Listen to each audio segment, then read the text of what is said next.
ফাতিমা রাদিয়াল্লাহু আনহা এবং আলী রাদিয়াল্লাহু আনহু তারা দুজন গিয়েছেন আল্লাহ রাসূলের দরবারে, গিয়ে বলেছেন আমাদেরকে একজন দাসী বা দাস দিন, বাসার অনেক কাজ আমরা করতে পারি না, লাগে না কাজের মানুষ। নবী সাল্লাল্লাহু আলাইহি ওয়াসাল্লাম বলছেন যে আমি কি তোমাদেরকে এমন কিছু শিখিয়ে দিব যেটা তোমাদের এই দাস দাসের অভাব পূরণ করে দিবে, প্রয়োজন হবে না? অবশ্যই শিখিয়ে দিন।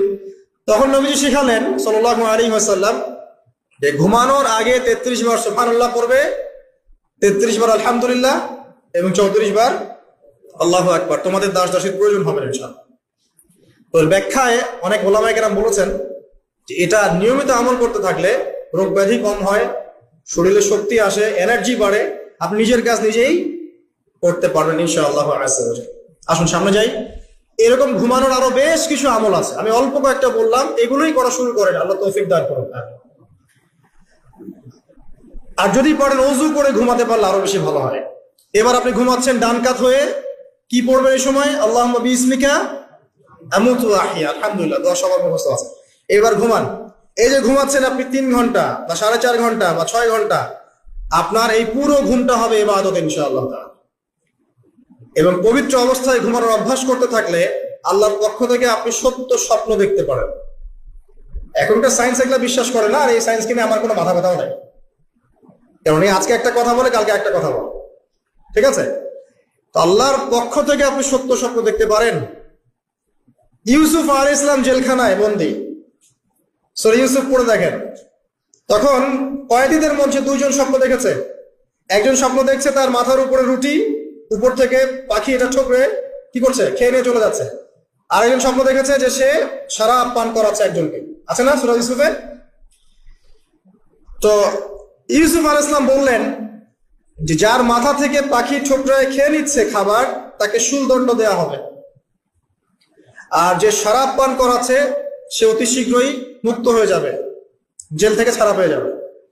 কয়েকদিন পর তাই হলো। এই যে স্বপ্ন যারা দেখেছে এরা কি মুসলিম? এই স্বপ্ন যারা দেখেছে এরা কিন্তু মুসলিম না। ইউসুফ আলাইহিস সালাম মুসলিম, তিনি আল্লাহর নবী, তিনি স্বপ্নের ব্যাখ্যা করছেন, কিন্তু এখানে একজন অমুসলিমের স্বপ্ন সত্য হয়েছে। একজন অমুসলিমকে আল্লাহ পাক স্বপ্ন দেখাতে পারেন, দলিল আছে কোরআনে। সত্য স্বপ্ন বলে একটা বিষয় আছে, যেটার জন্য অবশ্যই আল্লাহর পক্ষ থেকে নূর দরকার, স্বচ্ছ একটা মন দরকার, কলবুল সালিম দরকার, বেশি বেশি আমল দরকার, হ্যাঁ, আধ্যাত্মিকত্ব দরকার, আল্লাহর মারিফত দরকার। তারপরে ইনশাআল্লাহ সত্য স্বপ্নের প্রশ্ন আসবে। সারাদিন টিভি দেখে, গান শুনে, সিরিয়াল দেখে, গালিগালাজ করে, গীবত তহমত করে, খোঁচাখুচি করে, চুলাচুলি করে, এদের সাথে সত্য স্বপ্নের কি সম্পর্ক? এদেরকে তো শয়তান স্বপ্ন দেখাবে। কথা বুঝতে পারছেন না? ফজরের নামাজের পরে নবী সাল্লাল্লাহু আলাইহি ওয়াসাল্লাম বসে থাকতেন, সাহাবীরা তাকে বলতেন কে কোন স্বপ্ন দেখেছে তিনি বলতেন, এবং তিনি স্বপ্নের ব্যাখ্যা ইন্টারপ্রিটেশন করতেন যে এটা এমন, এটা এমন। এমনকি এই যে আপনার উহুদের যুদ্ধের আগের রাতে অনেক সাহাবী স্বপ্ন দেখেছেন, এবং পরের দিন দেখবেন উহুদের দিনে অনেক সাহাবী শহীদ হয়েছে। তো যাই হোক, ওইদিকে আমি যাচ্ছি না। তো এই যে ঘুমটা আপনি ঘুমাচ্ছেন, ইনশাআল্লাহ আপনার ঘুমটা কি হচ্ছে? ইবাদত হচ্ছে না? আলহামদুলিল্লাহ। আলেম যারা, তাদের ঘুমও ইবাদত। যারা মুসলিম, মুমিন, মুত্তাকি, আলেম, তাদের ঘুমগুলো কি ইবাদত। এখন ঘুমান শেষ, ঘুমের মধ্যে যদি দুঃস্বপ্ন দেখেন তাহলে আপনি বাম দিকে 3 বার থুতু ফেলবেন, ফেলে আউযু বিল্লাহি মিনাশ শাইতানির রাজিম পড়বেন, পরে পাশ পরিবর্তন করে আবার ঘুমাবেন। এটা হয় না ঘুমের মধ্যে অনেক সময়? অনেকে বোবা ধরে, শ্বাস নিতে পারে না। এগুলো এজন্যই হয় কারণ তারা ঘুমানোর আগের জিকির আজকার গুলো করে না। নিয়মিত করলে এগুলো সমস্যা ইনশাআল্লাহ হবে না। আপনি নিজের ভালো নিজেই বোঝেন, হুজুরের কাছে দৌড়ানোর দরকার নাই এত বেশি। নিজের বাচ্চাকে নিয়ে এত দৌড়ানো, এই কবিরাজ, ওই কবিরাজ, ওইখানে তাবিজ, এত তো দরকার নাই। তো নিজের আমল নিজে করেন, দেখবেন আপনি আল্লাহ পাকের পক্ষ থেকে নিরাপত্তার মধ্যে আছেন ইনশাআল্লাহ। আল্লাহ তৌফিক দান করুন। এরপরে ঘুম থেকে উঠলেন, চেষ্টা করব আমরা ঘুম থেকে ওঠার কয়টার সময়? 5টায় যদি ফজরের নামাজ হয় বা 4:30টায় যদি ফজরের নামাজ হয়, মিনিমাম 4টায় উঠতে হবে। কয়টায়? 4টায়।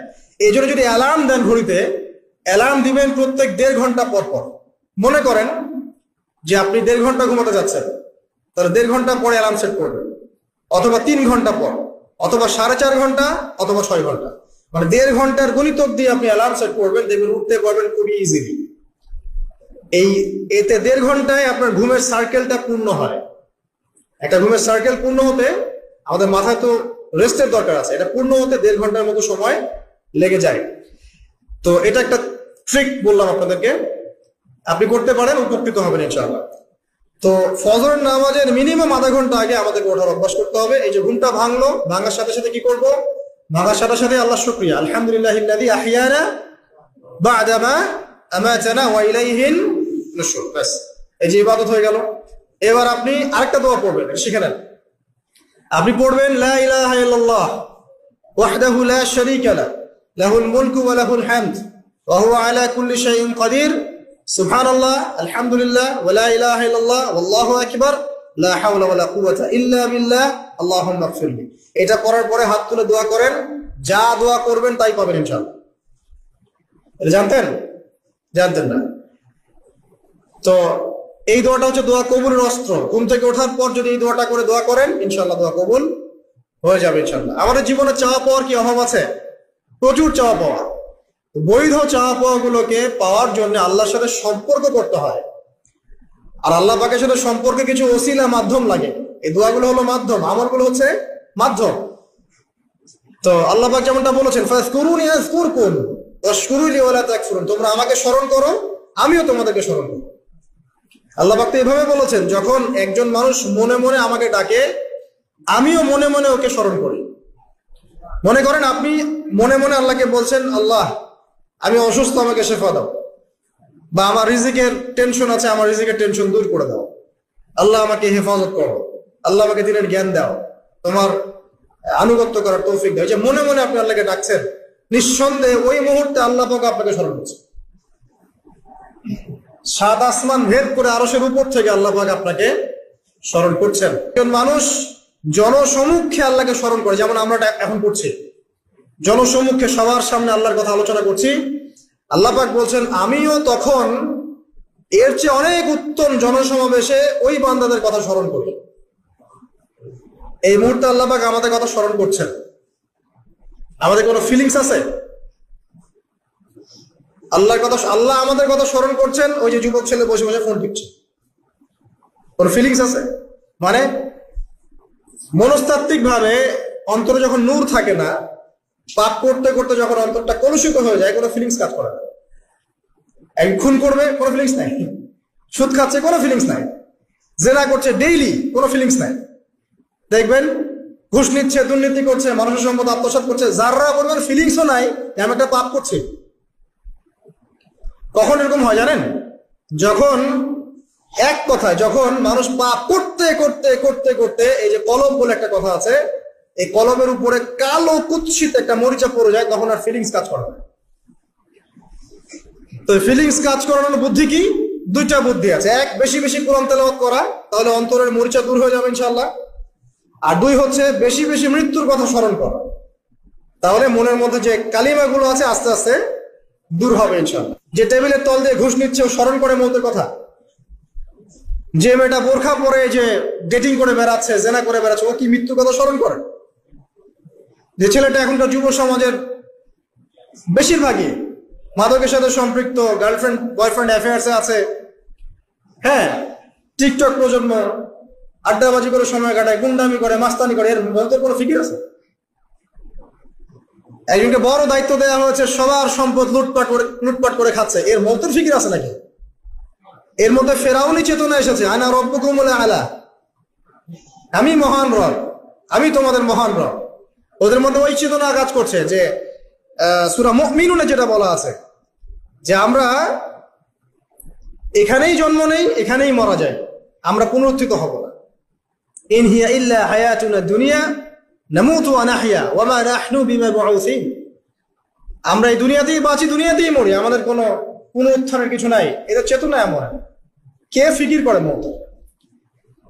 অথচ আপনি দেখছেন যে প্রতিনিয়তই কোনো কারণ ছাড়াই মানুষ নাই, কোনো কারণ লাগে না। এখন তো কারণ ব্যাখ্যা করতে আমরা পছন্দ করি, এই কারণে ওইটা হয়েছে, ওই কারণে এটা হয়েছে।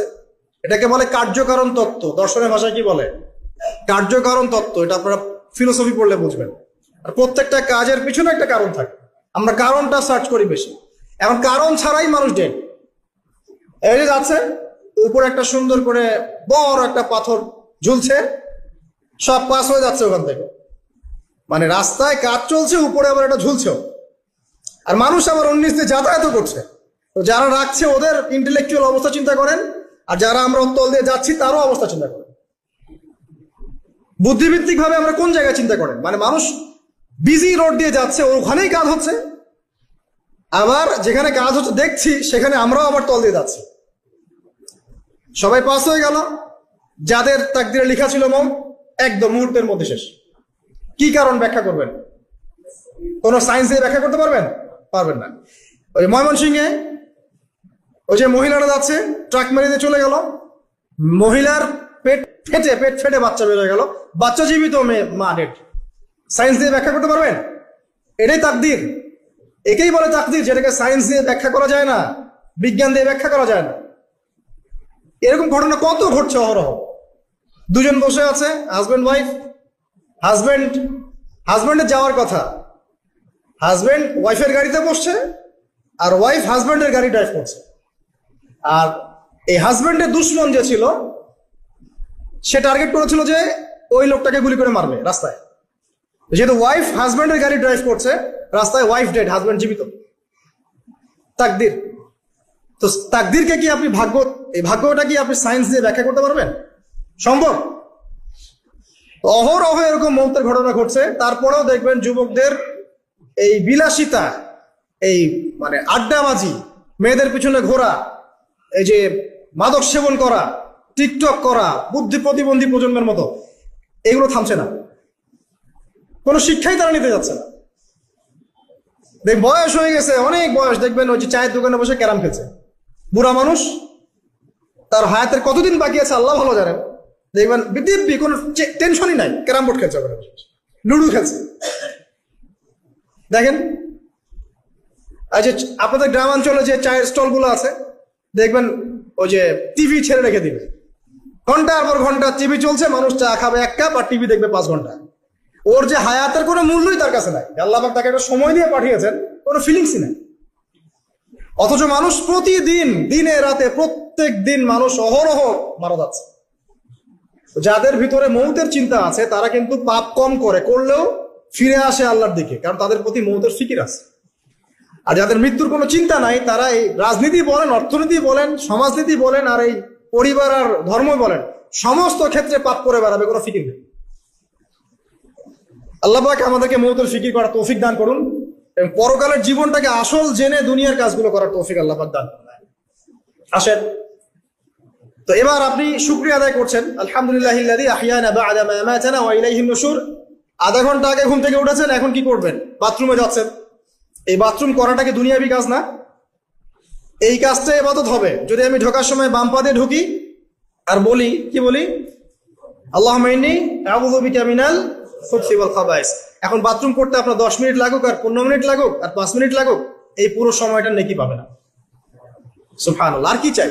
বের হবো, এখন বের হওয়ার সময় কি বলবো? উফরানাকা, নেকি পাচ্ছে। একটা দোয়া আছে, আলহামদুলিল্লাহিল্লাযী আযহাবা আনিল আযান ওয়া আফানি উফরানাকা। এবার আপনি ওযু করবেন। ওযুটা ধীর স্থির ভাবে করবেন, তাড়াহুড়া করবেন না। ওযুর প্রত্যেকটা অঙ্গ প্রত্যঙ্গ 3 বার করে ধোয়ার চেষ্টা করবেন। শুধু মাথা মাসে হবে কয়বার? 1 বার। ওযু করার পরে আপনি হাত তুলে আল্লাহর কাছে দোয়া করবেন। ওই সময়টা কখন? রাত 4টা থেকে 4:30 বাজে, তাই না? তার মানে আল্লাহ রাব্বুল আলামিন এখন প্রথম আসমানে আছেন। কিভাবে আল্লাহ পাক আছেন সেটা আল্লাহর উপর ছেড়ে দেন, আমাদের এটা নিয়ে ব্যাখ্যা করার দরকার নাই, চিন্তাও করার দরকার নেই। আল্লাহ পাক বলেছেন আমি নেমে আসি, বাস নেমে আসি। এত বেশি বুদ্ধিজীবী হওয়ার দরকার নাই।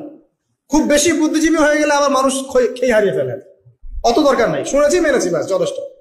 আল্লাহ পাক নেমে আসেন, কি বলেন? আল্লাহ বলেন যে কেউ কি আছো আমার কাছে কিছু চাইবে, আমি দিব। কেউ কি আছো যে আমাকে ডাকবে, আমি তোমার ডাকে সাড়া দেব। কেউ কি আছো আমার কাছে কোনো কিছু দোয়া করবে, হ্যাঁ হাজত আছে, আমি পূরণ করে দেব। এইভাবে আল্লাহ পাক ফজর পর্যন্ত বলতেই থাকেন। বলেন তো আমাদের কোনো ফিকির আছে? আমরা সবাই ঘুমাই কয়টায়? হয় 1টায়, না 2টায়, না 3টায়, ম্যাক্সিমাম এখনকার। আমি যে বিষয়টা নিয়ে কথা বলছি এটা খুবই কঠিন। 9টা থেকে 10টার মধ্যে বা 11টার মধ্যে ঘুমাতে হবে, এটা খুবই কঠিন বিষয় এখনকার জেনারেশনের কাছে। এর জন্য প্রথম যে কাজটা সেটা হলো রাত্রেবেলা স্মার্টফোন আর চালানো যাবে। এশার নামাজ শেষ, ফোন একদম ডয়ারে লক করে রাখতে হবে। কিছু করার নাই, এটা না করতে পারলে আপনি ঘুমাতে পারবেন না। ঘুমাতে পারবেনই না। এবং এরপর দিনে আসছি, তখন বলছি দিনে কিছু কাজ আছে, দিনের কাজগুলো যদি আমরা ঠিকঠাক মতো করি তাহলে রাতে তাড়াতাড়ি ঘুম আসবে ইনশাআল্লাহ। যদি না করি তাহলে ঘুম আসবে না। তো শেষ রাতে আল্লাহ পাক আসমানে নেমে আসেন, প্রথম আসমানে, এবং এই আহ্বান করতে থাকেন। তাই ওই সময় ওযু করার পরেই আপনি হাত তুলে আল্লাহর কাছে দোয়া করা শুরু করেন। আপনার যত চাওয়া পাওয়া আছে আল্লাহর কাছে ঢেলে দেন, ইনশাআল্লাহ আল্লাহ রাব্বুল আলামিন আপনাকে খালি হাতে ফেরাবেন না ইনশাআল্লাহ। আল্লাহ পাক তো এমন করে বলেছেন যে কেউ হাত তুলেছে আল্লাহর কাছে আর আল্লাহ পাক সেটাকে খালি ফিরিয়ে দিবেন, এটাতে আল্লাহ লজ্জা বোধ হয়।